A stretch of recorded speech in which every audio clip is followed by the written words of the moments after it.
Legend, good evening. Mr. Mayor? I must say, the entire town is once again in your debt. It is? Oh yes, very much so. Very exciting. In fact, we're bringing in an operatic tenor from Denver for the occasion. An Italian fella. Am I missing something here? The Custers. General George Armstrong Custer and his lovely wife Elizabeth, right here in Sheridan tomorrow. I would expect you'd like to say a few words after I'm through with the official greeting. Chamberlain, General Custer is not coming to Sheridan. Even if he were, I don't think he'd want a lot of hoopla. But it was in the paper. General Custer is going to visit Fort Hanson, unofficially. I'm meeting with his lovely wife, Libby, unofficially. She's an old friend.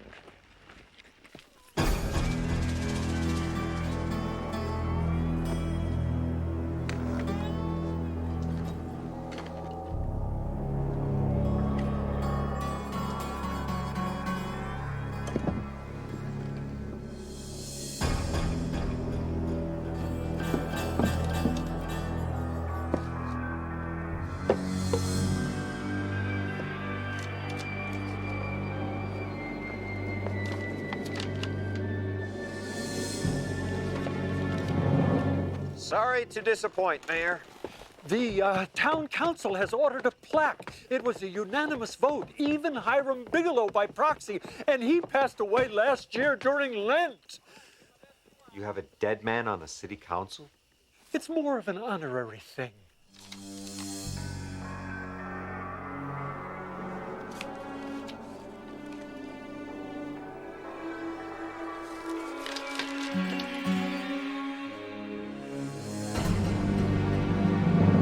Mr. Legend, it would be such a shame if the Custers did not come to town. The ladies of the War Widows League have created an interpretive dance especially for the occasion. Oh. Sorry, Mayor, no. It's based on the Battle of Gettysburg. No. The cavalry fight. Custer was there, you know. I don't care. Interpretive dance. It's worse than ballet. Why can't people understand a man needs his privacy, that he wants to be alone? Of course, that gets kind of lonely once in a while. Good evening, Ernest. Good night, Alex.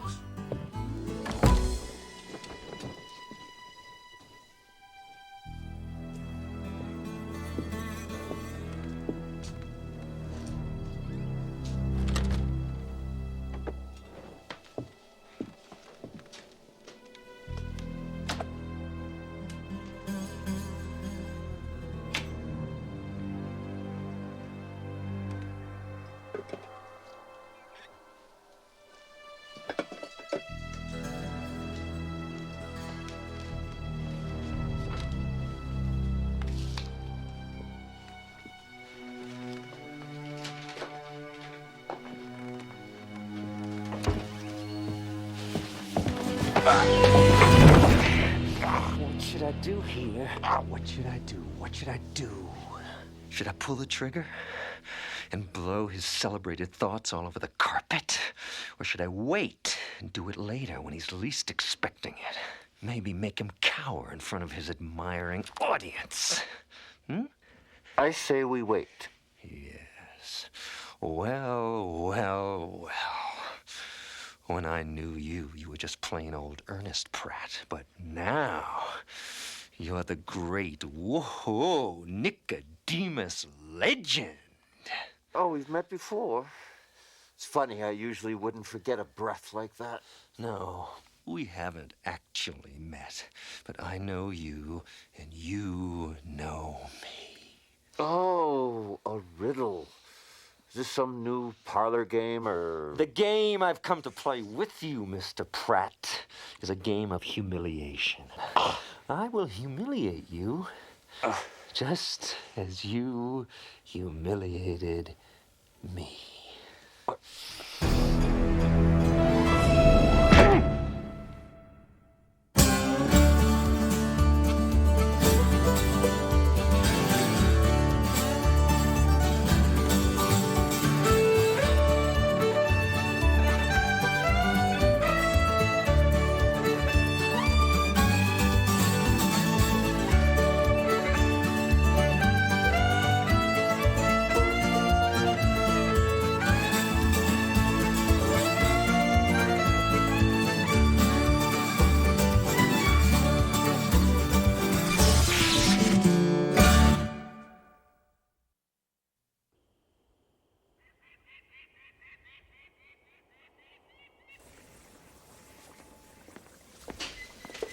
So you humiliated him.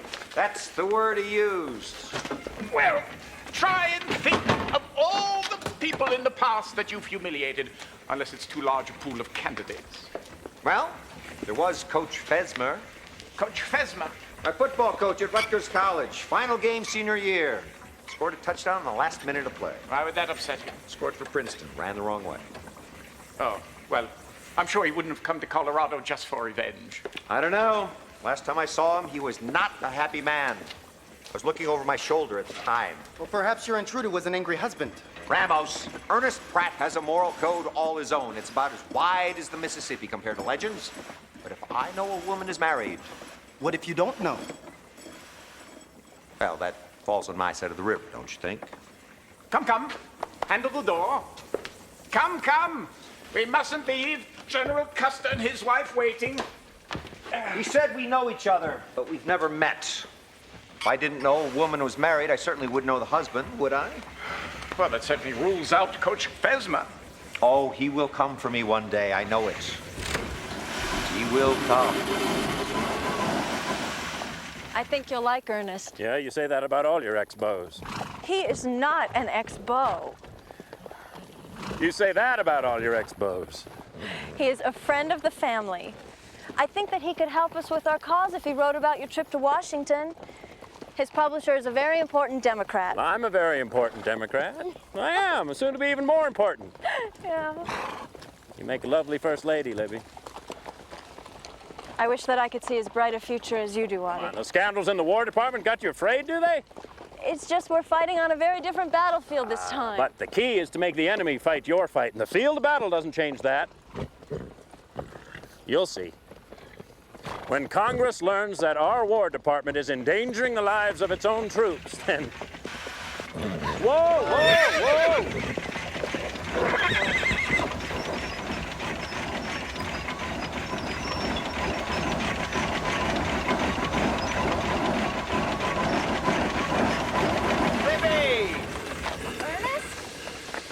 Yes!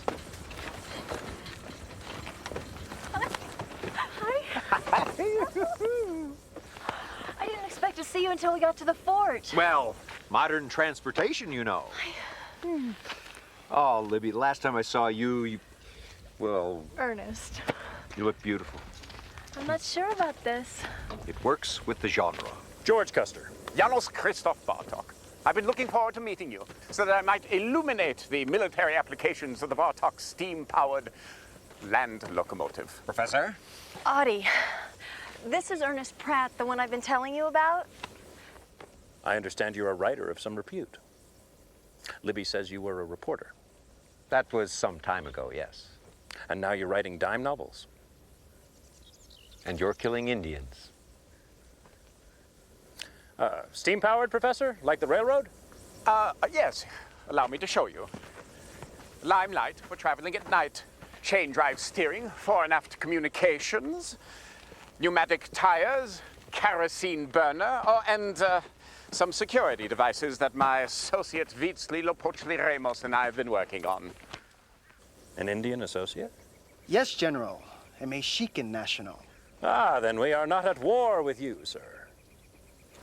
For the present.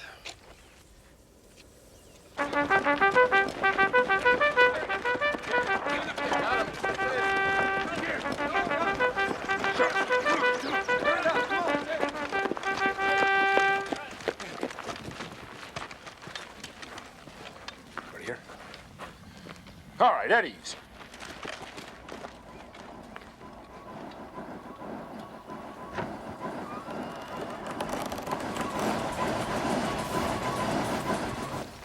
Company, attention!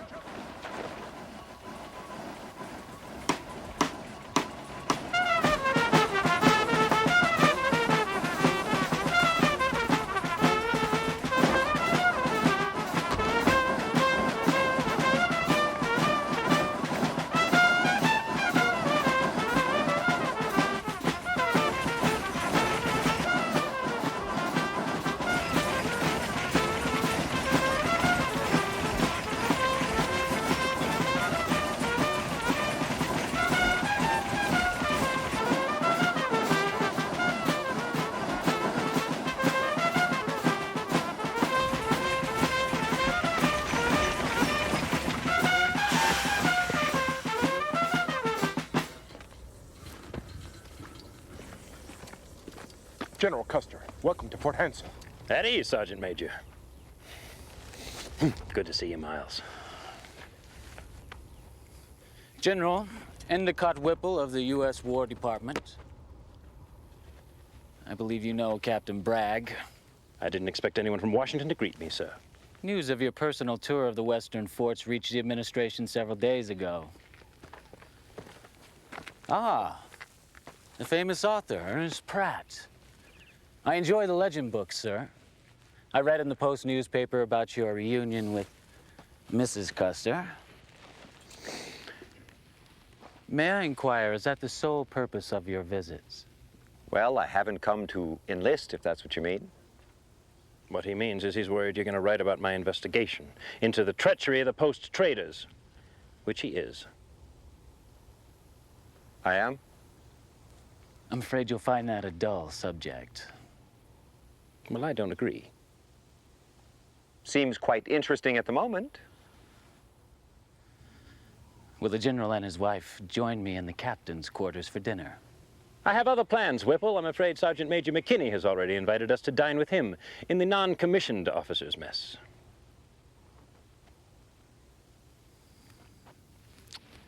Good day. Sergeant Major, you may dismiss the troops. Company dismissed. Would you mind telling me what you just dragged me into? Oh, it's nothing for you to worry about. I would like Ernest and his friends to join us for supper. I think they should see the problem themselves. Ma'am, I'm sorry to say the problem might not be so obvious at supper.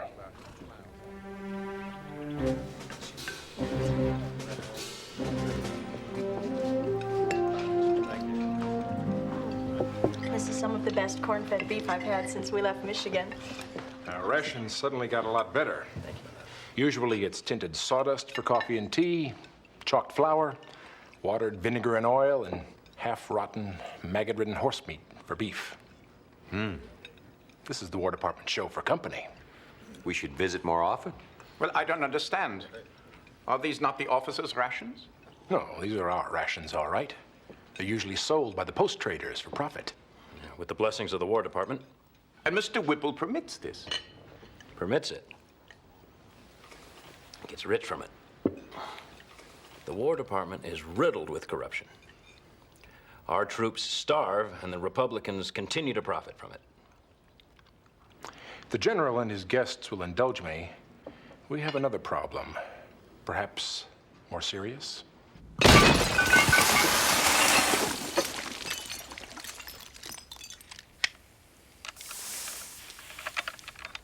Useless. Shell casings are cheap copper. May I? After only a few rounds, the chamber heats up, melts the casing, jams the weapon. Except as a club, this rifle's useless. There should be a brass casing. The War Department should know better. They know, they don't care. They're sending our soldiers in to fight an enemy that's better armed and in some cases better mounted. Not exactly an ideal way to boost morale and recruitment. Yes, I understand. And I imagine this is only your loudest piece of evidence. Well, they have the voice of George Armstrong Custer. What could be louder than that? General, that committee is going to want hard evidence, and except for cheap ammo, you don't seem to have any. Now. Is this the journalist or the dime novelist consulting me in this matter? Take your pick. Well, I've been advised and consulted my entire career, but I do believe this is the first time an imaginary character's ever told me what to do. You wouldn't be starting to believe your own fiction now, would you, Mr. Pratt? No more than you'd be believing yours if you went to Washington armed with hearsay and your wonderful charisma. What do you mean to say is ego, perhaps, is it? An editorial choice, General. Ernest, take me for a walk.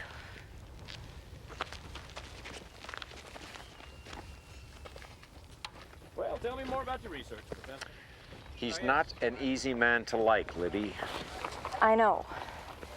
Can you understand that he might be an easier man to love?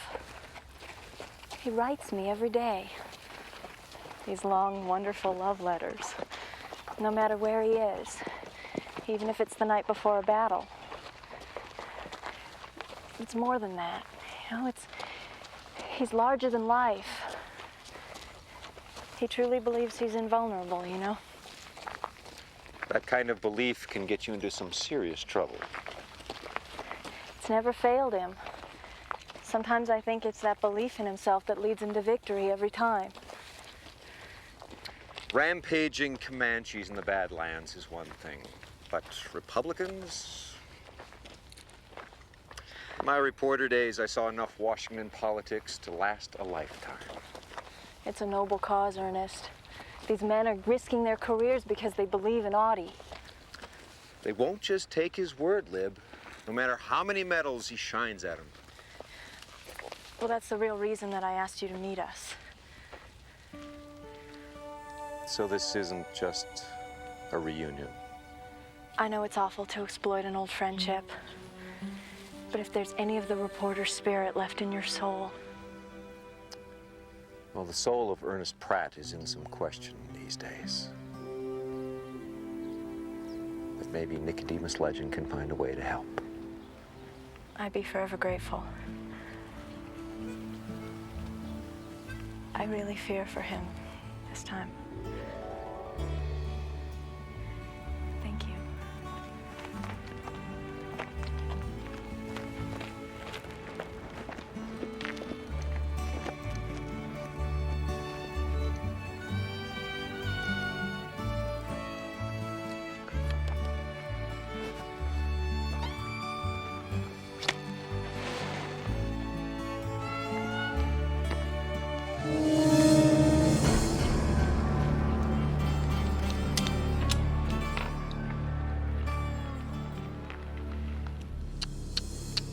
Nicodemus Legend doesn't smoke.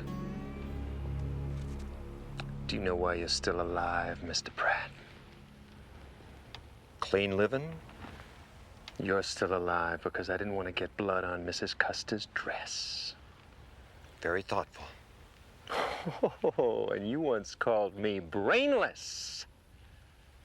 But never to your face, since we've never met. No. You still don't know who I am, do you? Obviously, I didn't mean as much to you as you did to me. Well, if it's any consolation, you mean a lot to me right now. Now, come on, Mr. Pratt, come on. Put the pieces together. Someone from your past, someone with cold revenge on his mind. And somehow it's all connected with General George Armstrong Custer. Custer? What part does he play in this? The lead. But don't you worry. Your audience will be sure to remember what happens to you as well.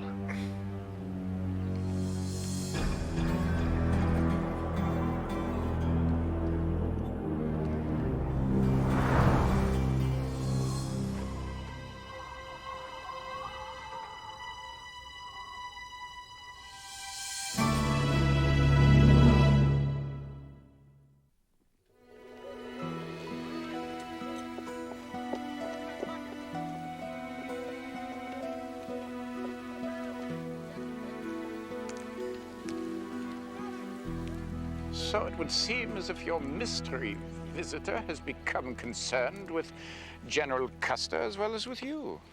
It's what he said. Well, certainly the General has no shortage of enemies in this world. Well, blowing the whistle on the War Department is not designed to make friends. You know, Ernest, I was thinking that maybe the villain is someone you have humiliated or called brainless in one of your books. Jesse James, for instance. No. My Kansas distributor told me that Jesse bought 100 copies of Legend and the Guns of Brothers. Really? Passed them out to all his friends. Outlaws love to see their name in print, you know. Here he comes.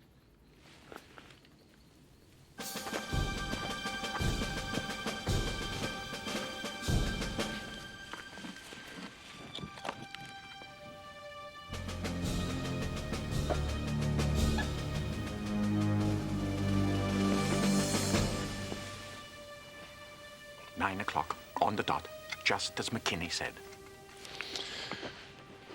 Let us not let this moment pass without fully appreciating what it represents in the annals of science. We're stealing evidence for Custer. No.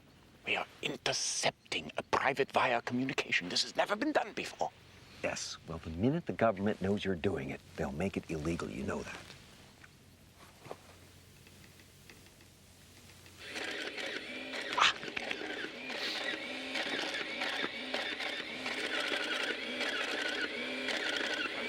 Marvelous, isn't it? Well, what is it? Evidence, General. The kind of hard evidence you're going to need to make your case in Washington. A complete record of the sale of army goods to a civilian firm in Kansas. How did you get it? Sergeant McKinney told us of a War Department agent by the name of Endicott Whipple and how he went to the trading post every night at 9. It was easy to assume that he was making arrangements for the disposition on a daily basis of fresh fruits and vegetables and meats that could spoil. We can transcribe the entire conversation for you back at our compound. Then you can take a coach to Denver and plenty of time to catch your train. And combined with your testimony, this should cinch it.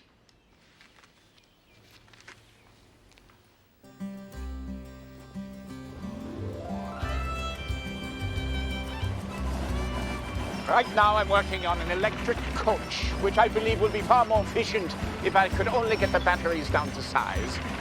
Well, what size are they now? They're bigger than the entire carriage itself, but I'm working on it.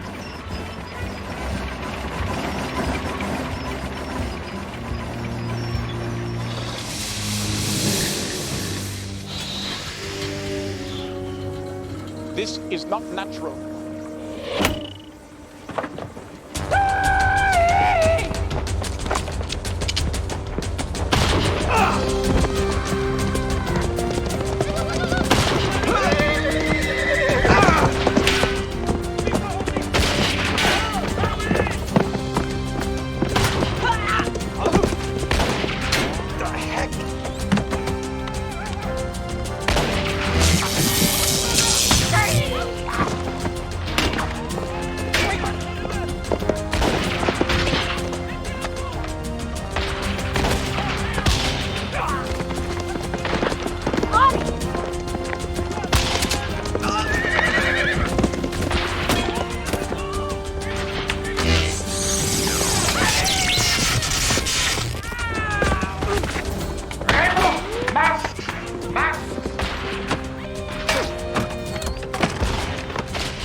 Everybody, put your masks on. Put the Bartok air conservancy masks on. Remo, gas!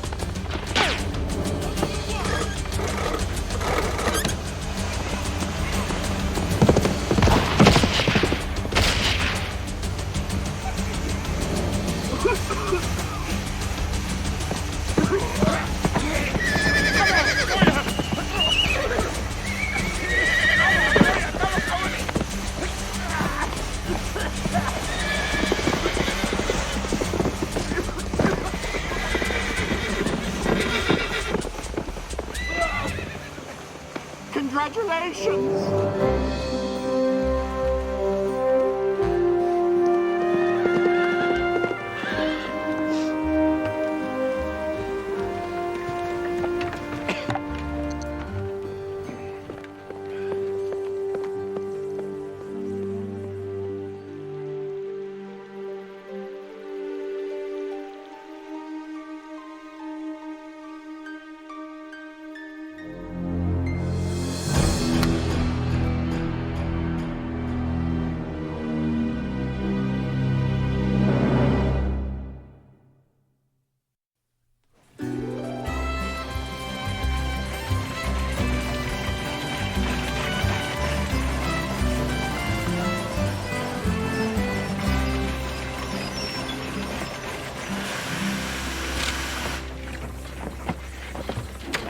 When inhaled, it is fast-acting, noxious, slightly irritating to the mucous membranes, but not dangerous. What do you call it?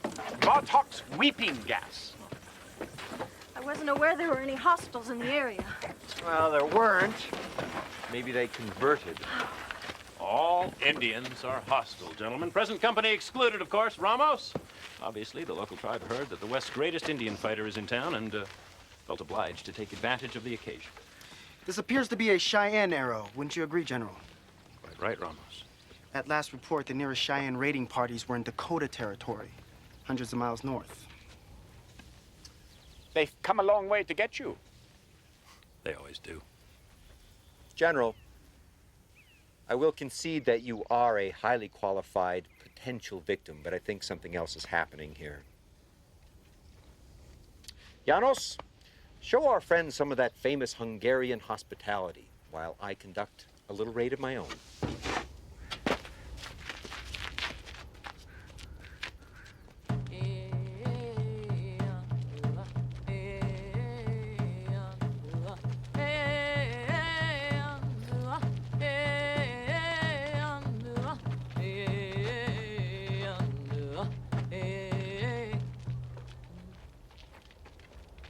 That concludes this segment of our program. Our next show will commence in 1 hour and will feature a precision bow and arrow demonstration and a medley of genuine Cherokee harvest songs.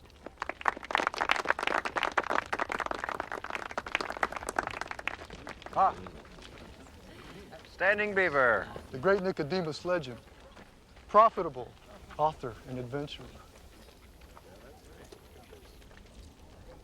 Good to see you again, Dancing Wolf. I need some information. Certainly. Let us smoke on it.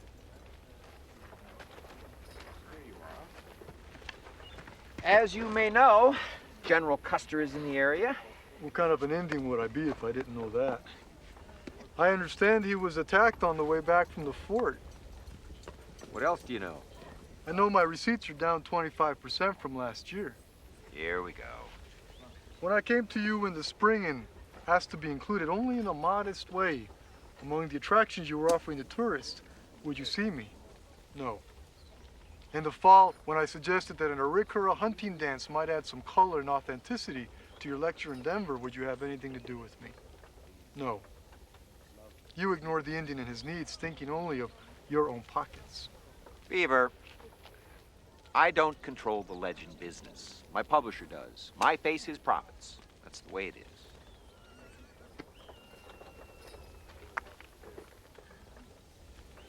What do you want? 4 shows a week in front of the Legend Souvenir headquarters in town. Not my store. You are not without influence.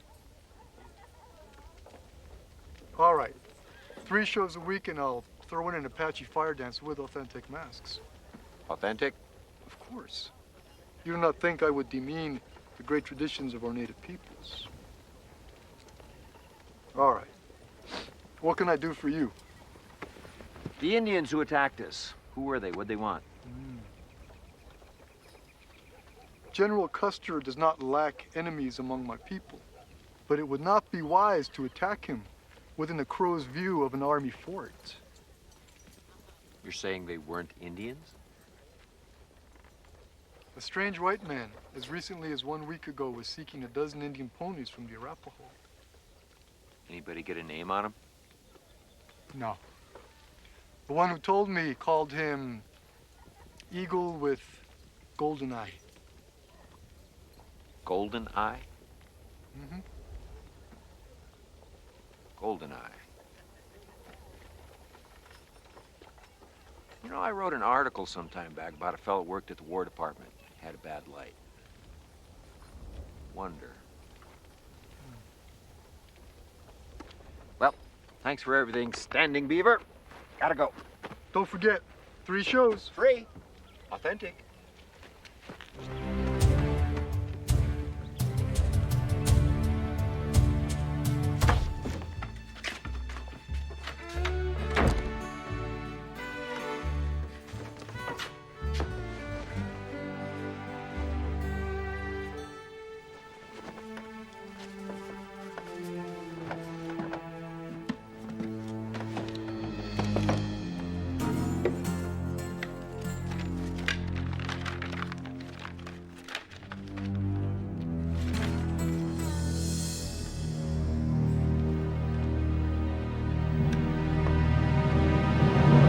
I'm sure it had to be on that page. That man was in my room.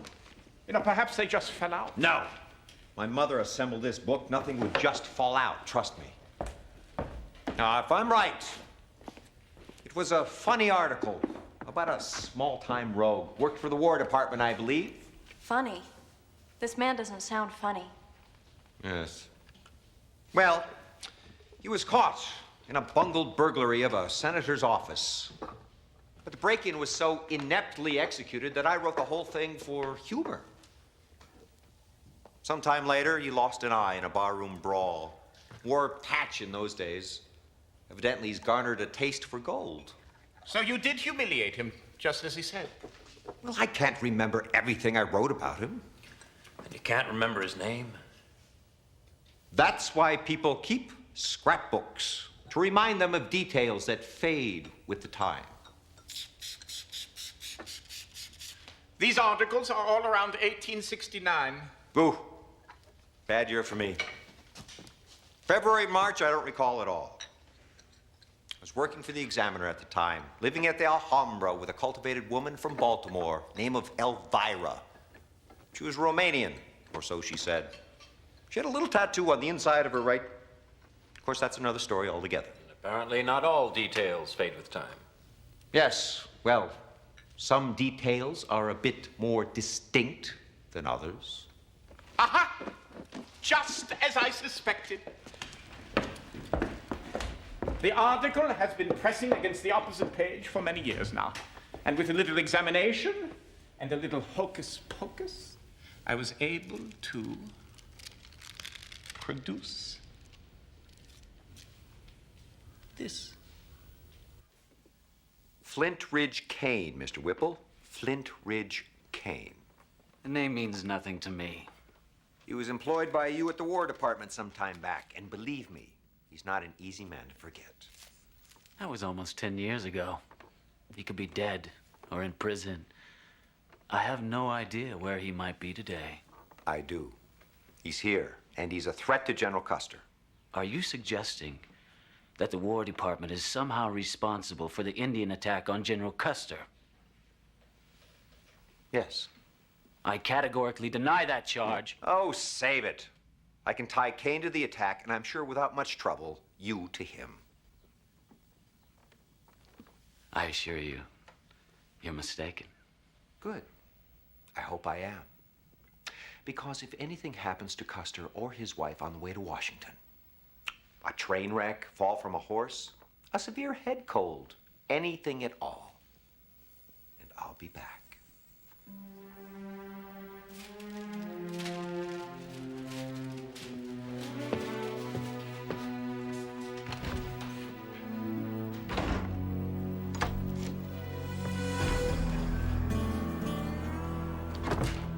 I told you to leave him out of this.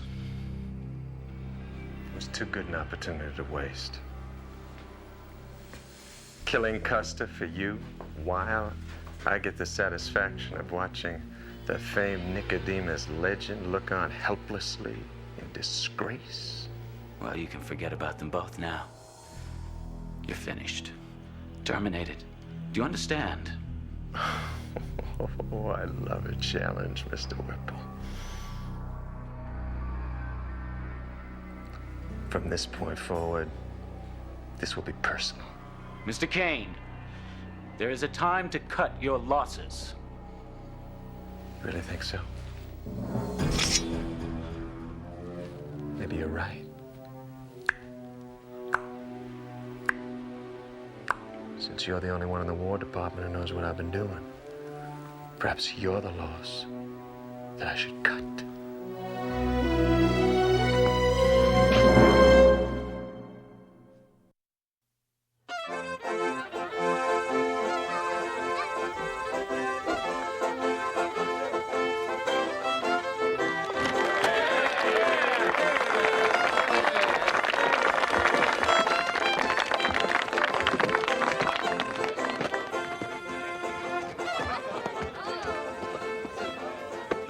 Thank you. Good job. Thank you. Mr. Mayor, you have yourself a lovely town here. Thank you, General. If you and Mrs. Custer are contemplating retirement, I'd like to show you our new Riverview Deluxe home site. Thank you. You should get Legend a theme song, my boy. Works well for me. Ladies and gentlemen, I begin my long journey east, armed with the knowledge that our cause is just and the evidence does not lie. I promise you that I will win this battle for the men of the United States Army and make the Republicans run for cover. Sounds like a man running for office to me. But let me take a moment to thank all of my associates who made it possible to gather this evidence. Professor Bartok, whose brilliant research I plan to champion with the military. And gifted Indian associate Ramos. And of course your own Nicodemus Legend, who has proven himself a true hero to me.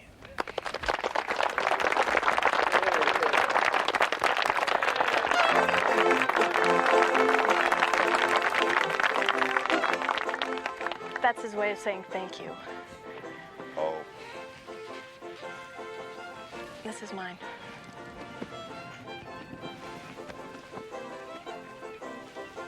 We'll be overhead to keep an eye on you until you get to Denver.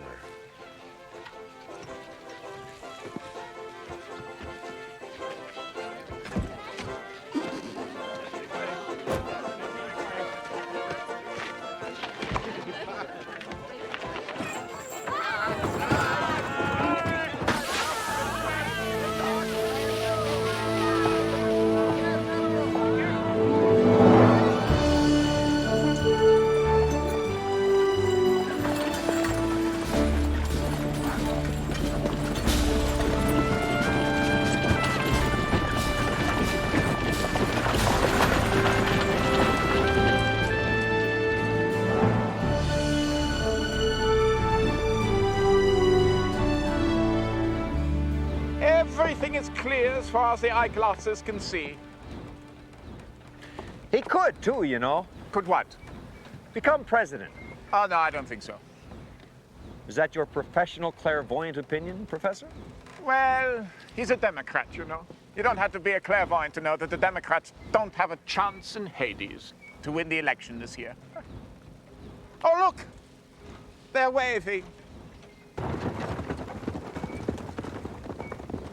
Here, take a look.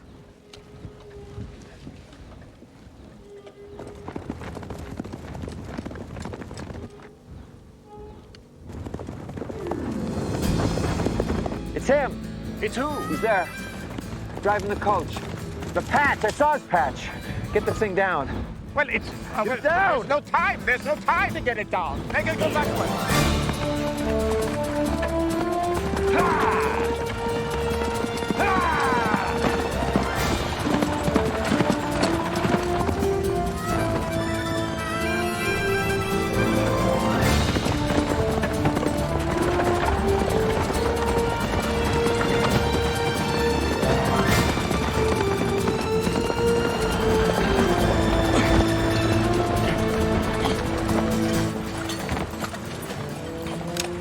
Is there a problem?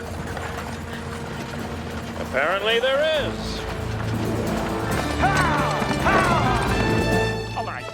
Don't try to be perfect. Right. And don't try to get into the driver's seat. But if you get close to the roof... Professor, I've done this before. Remember me? Yes. Oh, good.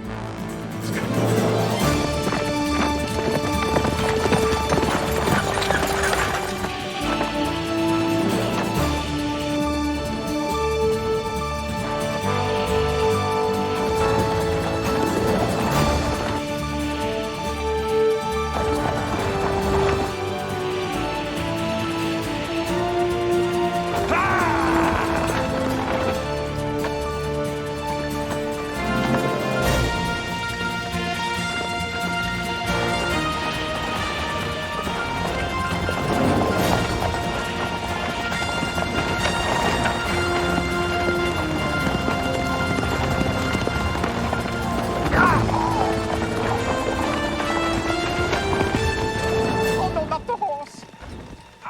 Give me some slack.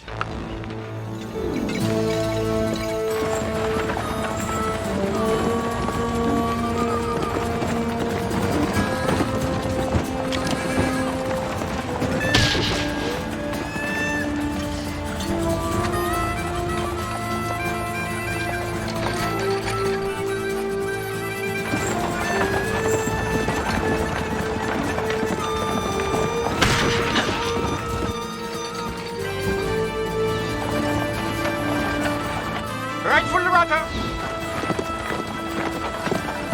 Goodbye, Mr. Pratt.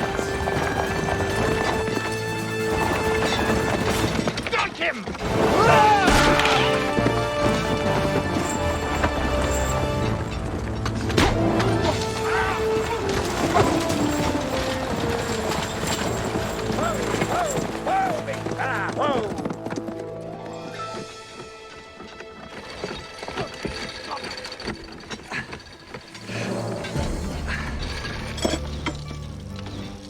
Tell Mr. Pratt I'll see him again.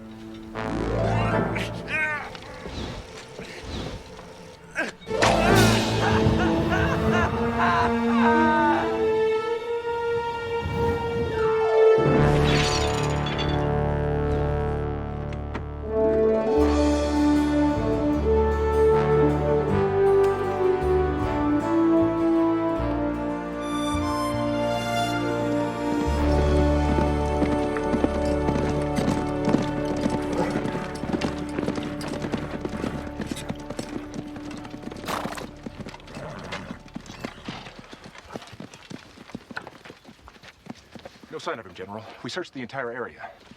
But then the body must be in a ravine or a crevice. No one could survive such a fall. My orders are to accompany the General the rest of the way to Denver. Well, looks like the War Department wants you to feel safe. You know, I could use one of those Bartok inflatables on my campaign against the Sioux and Cheyenne this summer.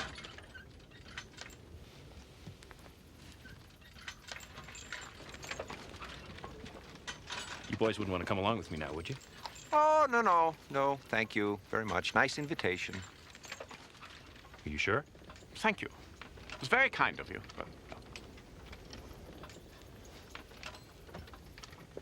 It'll be a magnificent victory. It'll make a good book, Ernest. Indian Wars, the entire Sioux Nation. I just get in the way. After this battle, I'm sure your name will live throughout history. I'm clairvoyant, you know. Well, I wouldn't have it any other way.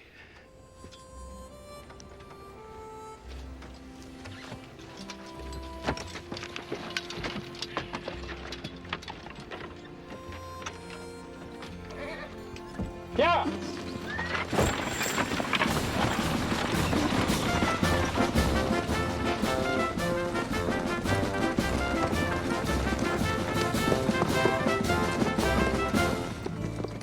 Were you just being polite? Or do you really think that? Oh, no, I do. I really do. Lucky fella, that Custer. Some people always seem to be in the right place at the right time. You know? Well, shall we?